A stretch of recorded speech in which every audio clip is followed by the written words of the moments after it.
Top HFY stories: An alien tackles Project Zomboid. The galactic database listed Earth as a Category X quarantine zone, a primitive world marred by internal conflicts, polluted ecosystems, and an oddly unique abundance of sentient beings. Most intelligent species in the cosmos considered Earthlings little more than a curiosity, volatile, chaotic, and hopelessly fixated on entertainment.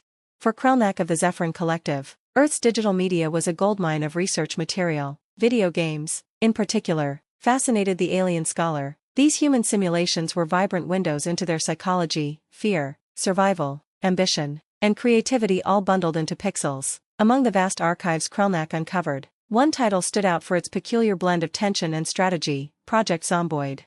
#### Arrival and first impressions. Krelnak downloaded Project Zomboid into their neural interface, intrigued by its premise. Simulated survival during an apocalyptic outbreak? These humans simulate their own doom for fun? Krelnak's trilobed eyes glowed faintly as they studied the intricate mechanics. Their six-fingered hands manipulated the controls with precision. The avatar was a human male clad in simple clothing, armed with nothing but a frying pan. Krelnak tilted their head. Primitive, but efficient? As the game began, the familiar tagline appeared: "This is how you died." Krelnak's bioluminescent skin flashed a pale blue, their equivalent of laughter. A morbid species, indeed. ###Learning the human way. Krelnak marveled at the complexity. The game wasn't about winning, it was about surviving as long as possible. The need to eat, sleep, and manage mental well-being mirrored Earth's biological realities. Zephyrans, who transcended such primal needs millennia ago, found this both alien and captivating.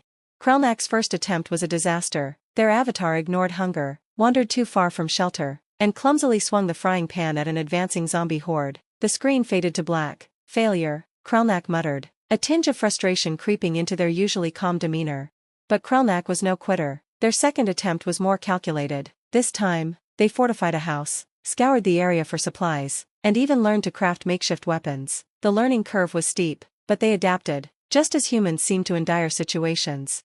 ###A glimpse into humanity. What truly fascinated Krelnak was the underlying humanity in the game. Every choice felt personal. Do you risk scavenging for supplies in a zombie-infested mall, or ration your dwindling canned goods? Do you help an NPC survivor or leave them to their fate to avoid unnecessary risks? One moment stood out. Krelnak's avatar encountered a small group of NPC survivors. Despite the alien's strategic logic telling them to move on alone, they opted to share resources and fight alongside the group. When one NPC fell to a zombie bite, Krelnak felt a strange pang. A simulation shouldn't evoke emotion, yet it did. Humans value connection, even in inevitable doom. Krelnak recorded in their logs. Is this why they endure despite their fragile biology? ### Victory through empathy. As the days in the game turned to weeks, Krelnak's avatar became a hardened survivor. They had a base fortified with traps, a stockpile of supplies, and even a loyal canine companion, a mod Krelnak installed after discovering Earth's universal adoration for dogs. When the end finally came, an overwhelming zombie siege, the loss felt strangely personal. Krelnak's avatar fell not because of poor planning but because they sacrificed themselves to buy time for the surviving NPCs to escape.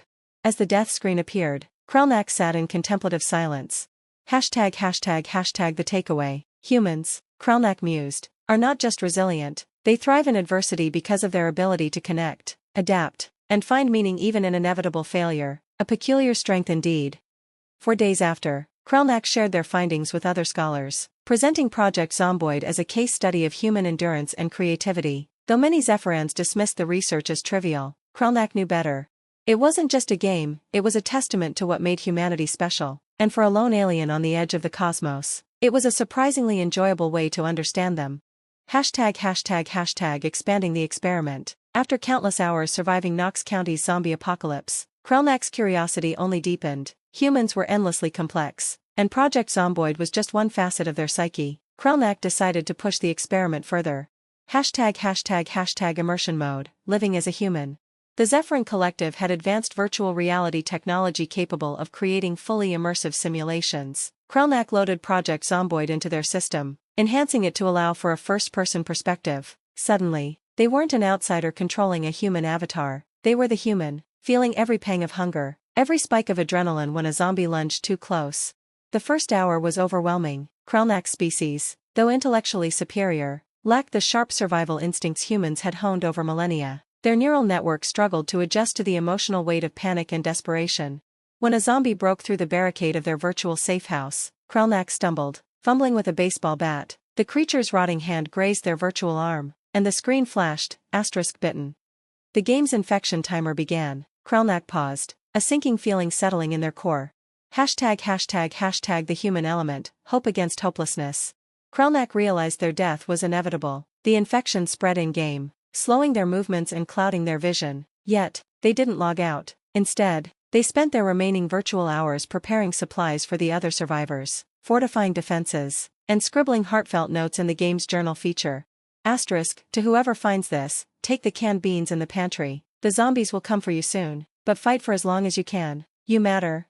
When their avatar finally succumbed to the infection, Krelnak emerged from the simulation, trembling. Fascinating, they whispered. Even in hopeless situations, humans choose to leave behind something for others. Their legacy extends beyond survival. It's about connection and hope. #### taking it to the collective. Krelnak's findings sparked debate among Zephyrin scholars. Was humanity's strength rooted in their willingness to face impossible odds, not with cold logic but with heart and creativity? One of Krelnak's colleagues, the skeptical Dralvix, proposed a counter-experiment. If this human survival game reveals their resilience, what happens when we test it in reverse? Let them experience our simulations of calculated utopia. Krelnak agreed, albeit cautiously. They transmitted a copy of the Zephyrin strategy simulator Stellar Equilibrium, a game designed to reward efficiency and logic above all, to a group of human players on Earth. #### the unexpected results. To everyone's surprise, the humans rejected the sterile perfection of the Zephyrin game. While they excelled at solving its mathematical challenges, they grew bored without stakes, chaos, or emotional engagement. One player's review stood out. *, where's the struggle? The story? I need something to care about. This baffled the Zephyrans. Krelnak, however, smiled. They thrive in imperfection. They need to struggle because it gives them purpose. Their strength is in embracing chaos and finding beauty in it. #### a galactic revelation. Krelnak's research reshaped the Zephyrin perspective on humanity. The collective began integrating human concepts into their own simulations, exploring creativity, emotional nuance, and narrative-driven experiences. Back on Earth, the humans who unknowingly participated in the experiment carried on, blissfully unaware of how their resilience and empathy had taught an advanced alien species something profound. For Krelnak, one final note lingered in their mind, a lesson etched into their core. Humans don't play to escape reality, they play to understand it, and in doing so, they survive anything, even the end of the world. #### a new challenge, multiplayer madness. After their profound solo experience with Project Zomboid, Krelnak discovered something even more intriguing, the multiplayer mode. The idea of cooperation, or conflict, between humans in a shared survival scenario was too tantalizing to ignore. If humans could band together or betray each other under pressure, what might that reveal about their species? Krelnak integrated themselves into an Earth-based server, disguising their alien presence as a typical player. Under the username, Space Survivor, ****, they entered a world populated by unpredictable humans. #### first encounters.